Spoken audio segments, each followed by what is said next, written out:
Pleased to be joined today by Craig Coppola. How are you, Craig? I'm great, Tom. Thanks for having me here. Craig, tell us a little bit about what you do.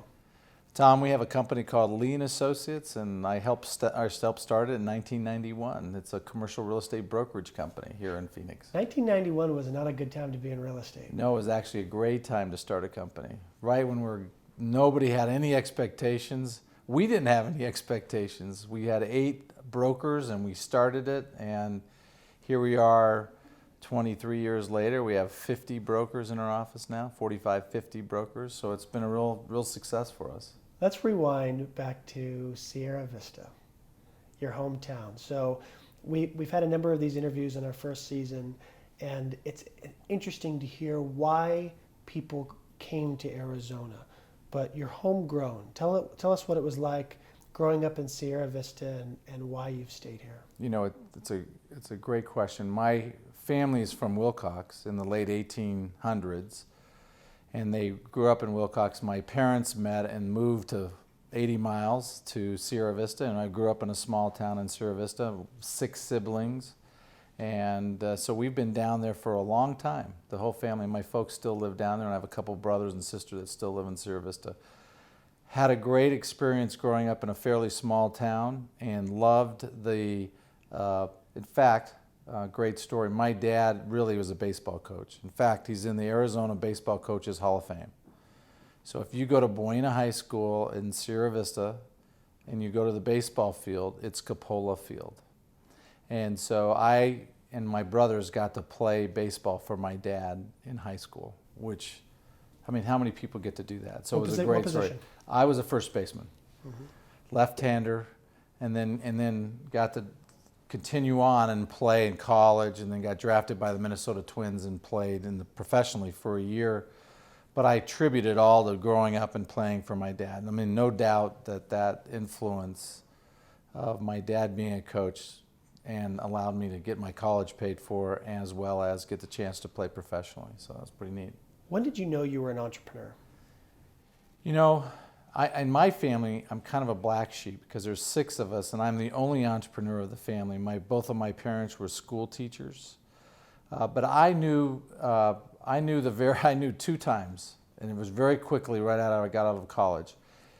I played professional baseball, and there was a guy named George Brophy that was the minor league director for the Minnesota Twins, and they had a saying, when George came to town, he never left alone, which meant he would release guys. And so, you know, I got released after the first season, and I didn't really like it because there was somebody else making decisions for me. And then I take my first job, and I'm in Chicago at Equitech, and I'm cold calling, and I didn't get along with my boss. I thought, man, I could do his job better than he can.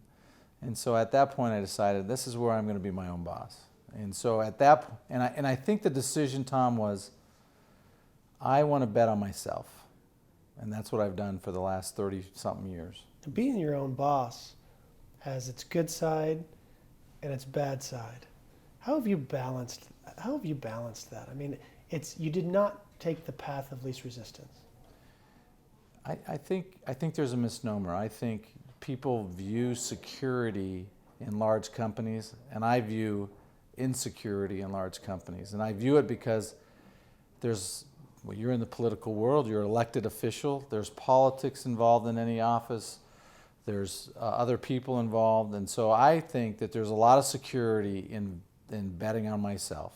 And so I've made that a decision. And so I've now, started this company and a number of other companies, and all of those were because I think that I can do something a little better than the next guy. So let's talk about those other companies. What other ventures have you been a part of? So over the last 20 years or so, I've been involved in a number of 20 or so different companies. 3 or 4 of them are real estate related. I own a real estate acquisition company. But we also started some fun ones. I'll give you a couple of good ones. One, we own a company called Z Health, and Z Health is a neurologically based athletic movement company. We train trainers in neurological movement as opposed to just muscle strength. And it's a very great company. It's doing great things in the world, and we're making a name for ourselves. We started another company called Nutty Buddy, which is a athletic protector company. We make cups that protect baseball players, lacrosse players, and those are a worldwide brand now. I just started another company called Forward Tilt, which is a commercial furniture company, which is our latest venture. And then even with my own daughter, we started a company called Backslash Edits. She's a writer, editor, and we started a little company with her. So I am not only bullish on being an entrepreneur, I'm bullish on my kids learning that experience as well.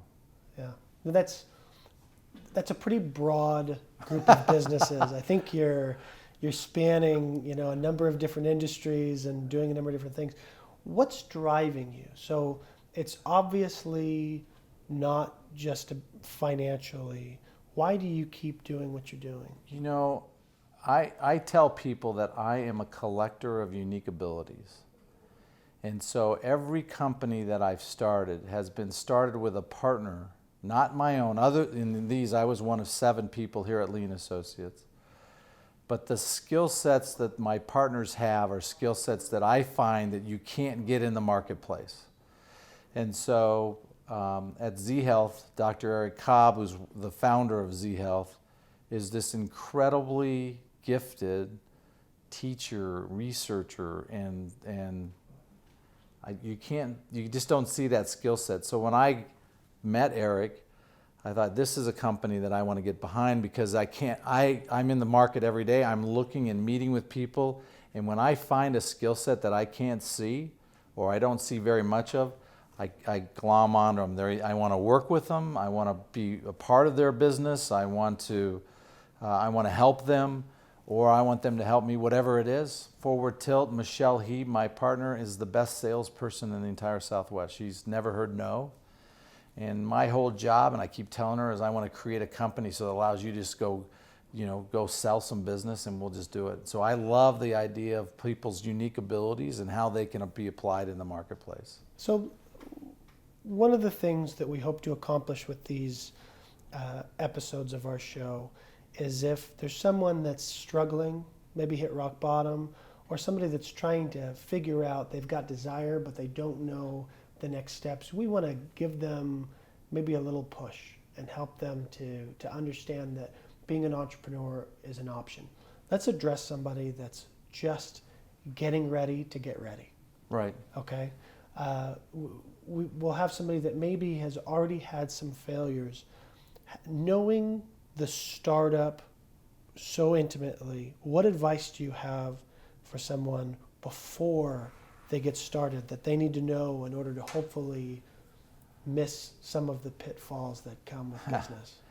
Well, a lot of the pitfalls are stuff you learn on the job, right? OTJ experience. But I will tell you, I had a teacher at ASU, and when I got my master's there, Mary Ann Jennings, and she called it the Orange Julius syndrome.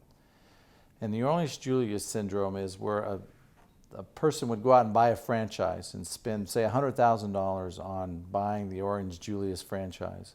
And then they would hire high school kids chewing gum, talking to their boyfriends or girlfriends on the phone. I mean, entrepreneurship is something, to me, where you have to be very passionate about it.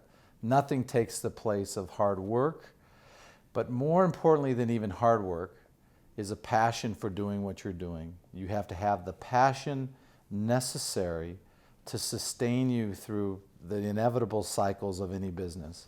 And so, passion, we have hard work. And I think the other thing, and I think a lot of people miss this, you don't have to have a great idea, but you have to have a niche. And if you don't have a niche, you're just one of everybody else. I am astounded at how many restaurants get open up. So let's just say you open up a morning breakfast restaurant and you serve eggs over easy and your service is mediocre and you serve eggs. I mean, there's no niche there. Why has Sam Fox done so well in our marketplace? Because Sam Fox gets it. You go in, you have a great environment, you get great service, you have good food, and it's different than all the other places with food. And I think that's what we want. All the businesses that we've started, and even the businesses that I've started that have failed, and there have been a number of those. We're talking about the businesses that are doing successful today. I could talk about 10 of them that didn't do so successful, and I lost all of my money. And that is in the millions of dollars of money that I've lost in trying to start businesses. But I can tell you, those businesses that didn't make it, I had a company called NIE International. The guy you were telling me the other day, he was living in the warehouse when the business went down. I mean, that's the it was his business. We made sure he was fully committed to it.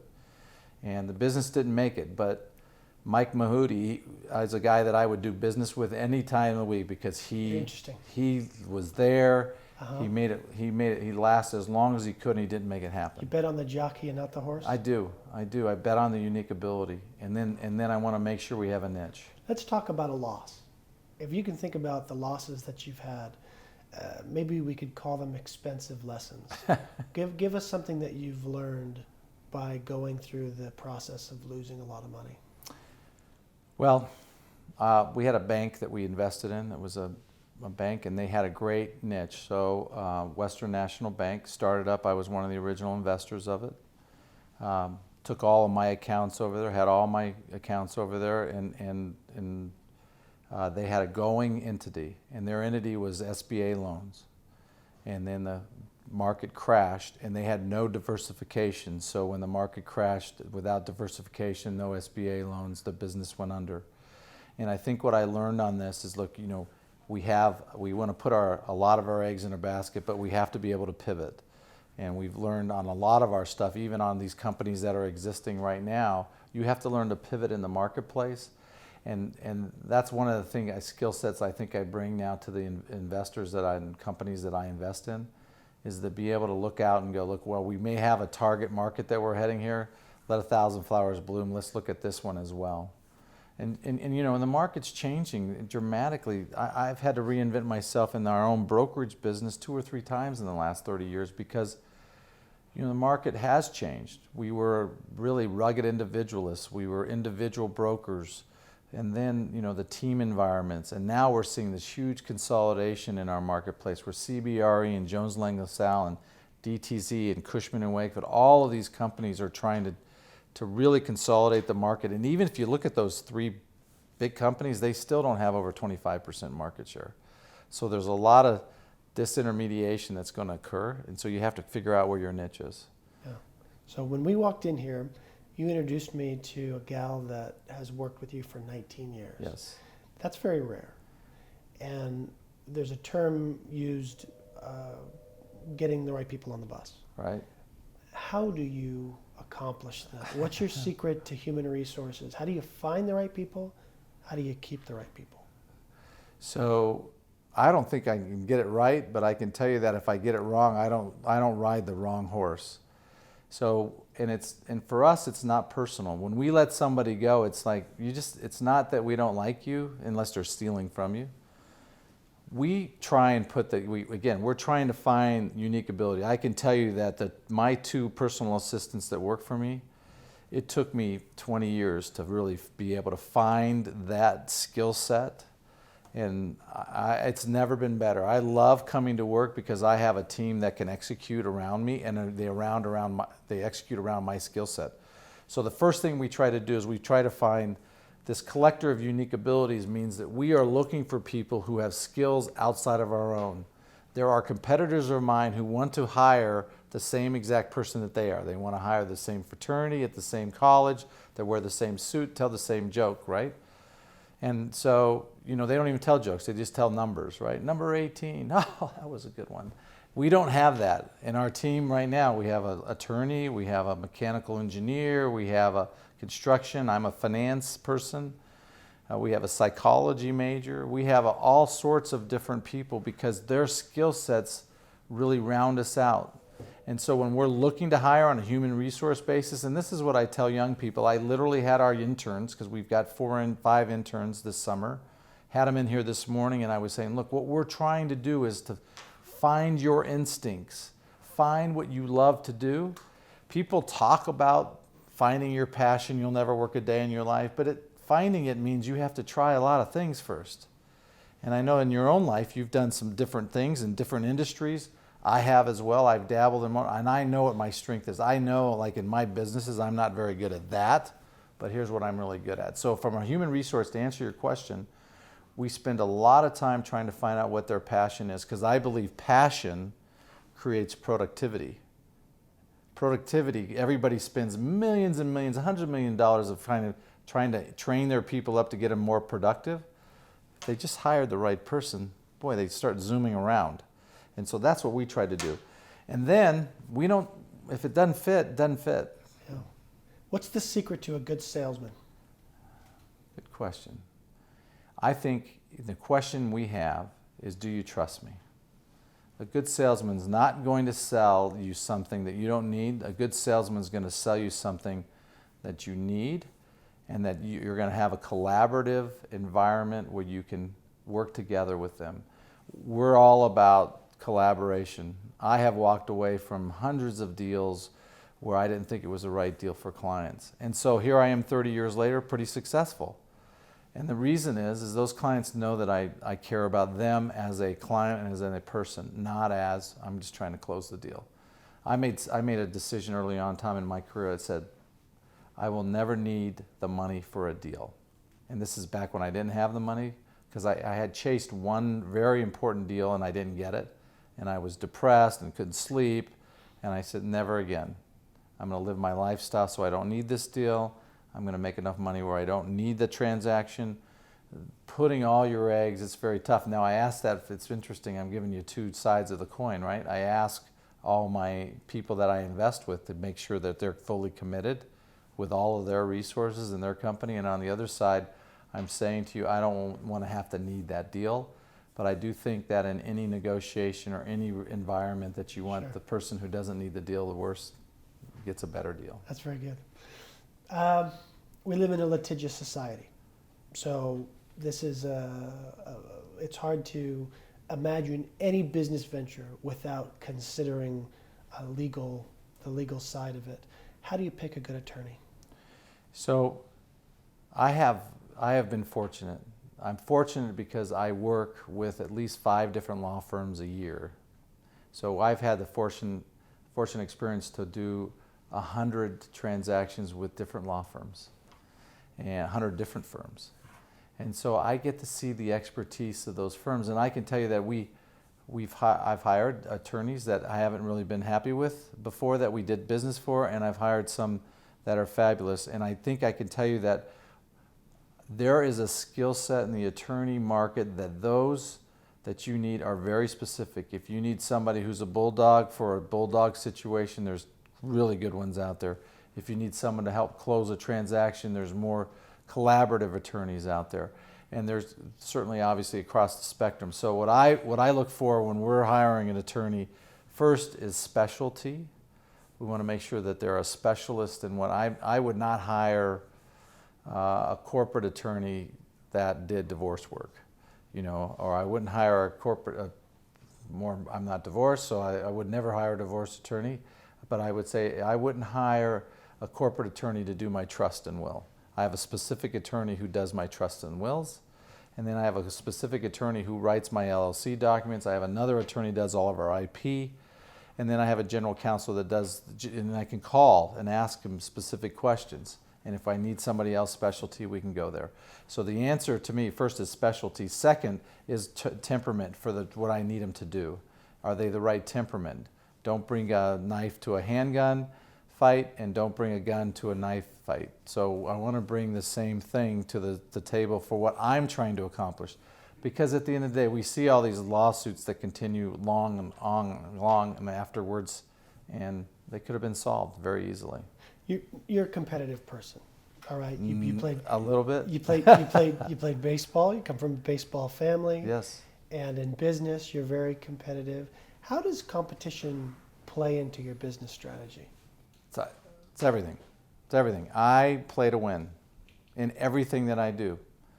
I don't care what it is. If I write a book, I want it to be something that sells as a bestseller. We started this company, and I've been number one here 20 of 23 years. I can tell you that I'm the number one guy ever in the office market for Lee & Associates, and we have 600, 800, 1,000 brokers. Nobody beats me. And it's just something that as a competitor and an athlete, that's what I want to do. We keep score for a reason. Yeah, and I think we're touching on something that I think is the very heart of this video. So we're hoping that this is going to catch a potential entrepreneur and turn them in the right direction. Right. This will be a catalyst. But I question whether anyone can be an entrepreneur and not be competitive. I don't think it's even a question. If you're not competitive, you're not going to be successful. And you don't have to be overtly competitive. You don't have to be rah rah. I'm a football player, a baseball player. I'm an athlete. Jerry Carlson, who was my insurance guy, not an athlete at all, but he's 70 years old and he's still making cold calls. I mean, there is a way. Whether it's internal competition. We are writing a book right now. Bill Lee and I, the founder of our company, and I are writing a book. And so one of the chapters is make friends with your competitors. I remember I was watching the NHL finals the semifinals the other night. And after this hard-fought series, man, they shake hands. And so I can be your competitor, but I don't have to hate you. Co-opetition. Co-opetition. Never use that word. I'm gonna steal that from you. How many episodes have we used that in? Have you co-opetition? Co-opetition. I do believe though that at the end of the day we have to compete. We have to compete, and you're going to say you have a niche, I have a niche, and my niche is better than your niche. I'm going to win that. Yeah. And I tell my guys all the time, my culture for the first 25 years of my team within Lee was I win. I don't care what it takes. So nobody outworked me. I have a story. You want me to tell you a story about that? I'd like to hear the story. So my first job out of baseball, I don't know anything. I get a job at Equitech. I'm selling in my office space, cold calling. And I notice in Chicago, if you go in before 8 o'clock, you have to sign in. So I noticed that this guy who I'm competing, I'm in the office with, he signs in at 6:30. I said, okay. I didn't have anything to do. I'm in Chicago, right? So next morning I come in, I get there at 6:15. He comes in at 6:30. Nobody says a word, not one word during this whole process. Next morning I show up at 6:15. He's there. I notice he signed in at 6 o'clock. So what do I say? Game on, right? 5:45, I show up the next day. He goes in at 5:30.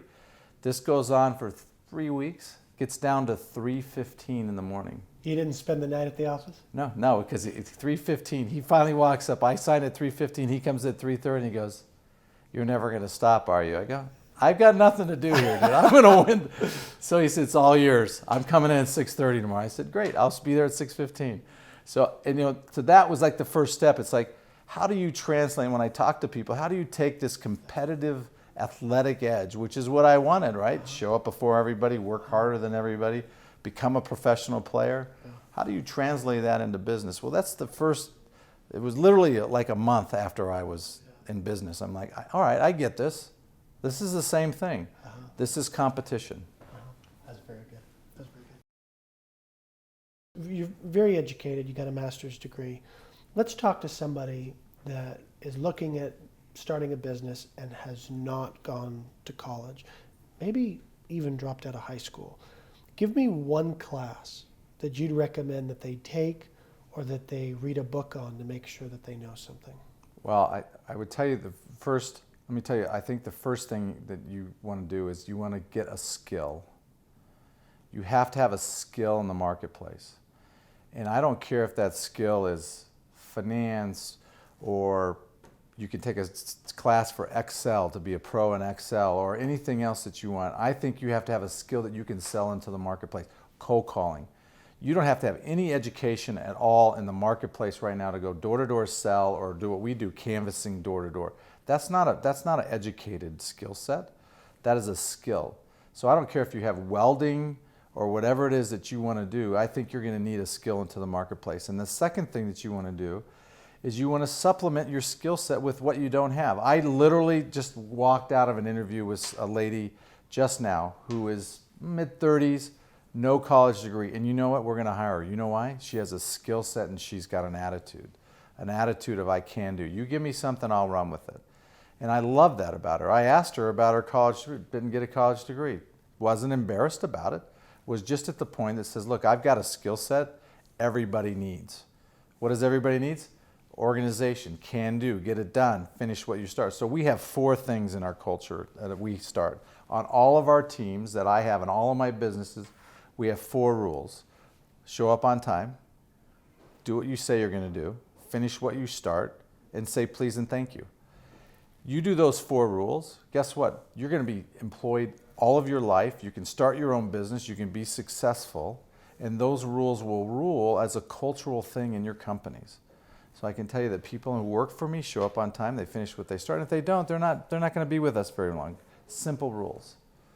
You don't need education. Education helps, and it's, college education days, but even then, nowadays, night school, online school, University of Phoenix school. I love interviewing people who work their way through college. I love it. You know why? Because I know they're committed.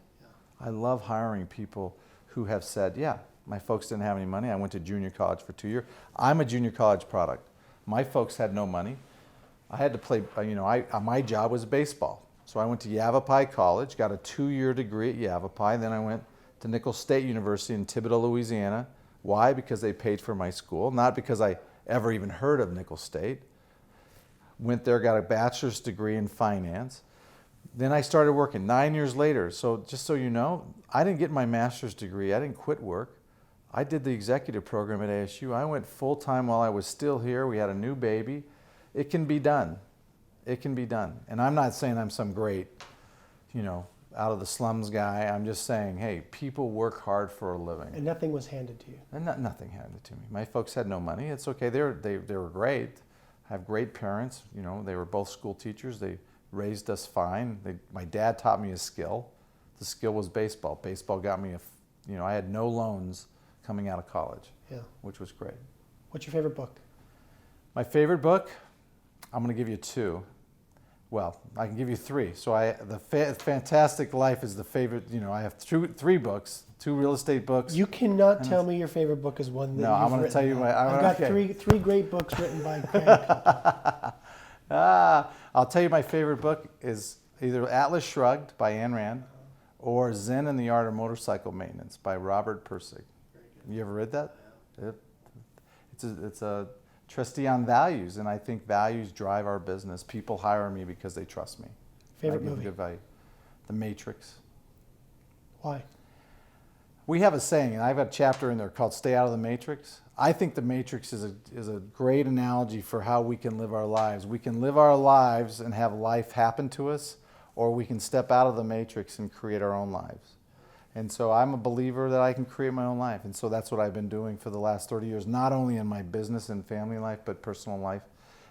All of that fits together. And we say, because I'm a big backpacker, right? I have 30, one of my goals is 30 nights a year on the ground. So 30 nights. So here we are, we're filming at the end of May, and I've got 22 nights already on the ground this year. Wow. So I travel and get out of the matrix as much as possible. The matrix being this stuff where we're working all the time, we don't really see what's happening. I want to get out. I want to make sure I touch and feel the real world. Very good. So I love the matrix. Craig, I don't know when I first met you if you had started writing yet, but you're springing 3 books on me here, and I'm going to read them. And I'm going to pass a test on them next time I see you. Tell me a little bit about writing, and tell me about each book here. Great. Well, the first book was the How to Win in Commercial Real Estate Investment, which is the blue book. That book, Robert and Kim Kiyosaki had asked me to write years ago, and I did. The manuscript was written 6 years ago.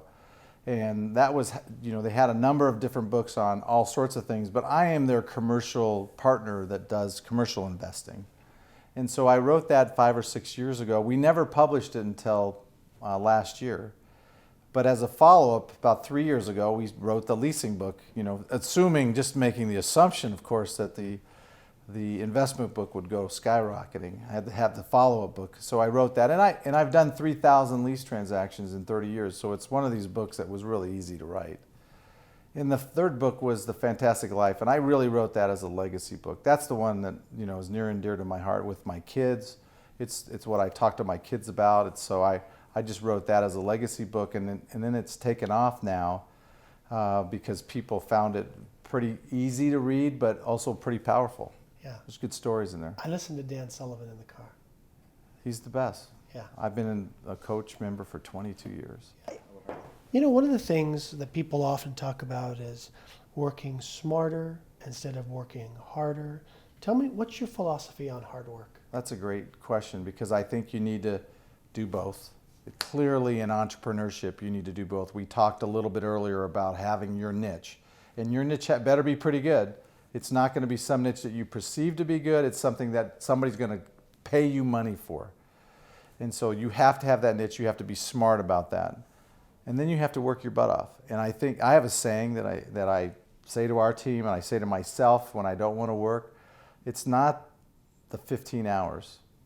It's the 5 hours after the 15 hours. And what I mean by that is I'm very passionate about the work that I do, and I get really organized in 15 hours. If I come in on a Saturday and work 15 hours, I'll come in on a Sunday and work another 5 hours. And those 5 hours, that's where the genius happens. And so I don't think a lot of people get to that point. And so I would tell you, my personal success has been the 5 hours after the 15 hours. Very good. I want to thank Craig Coppola for taking the time to visit today. Thank you, Craig. Thanks, Tom. I appreciate you having me. Awesome.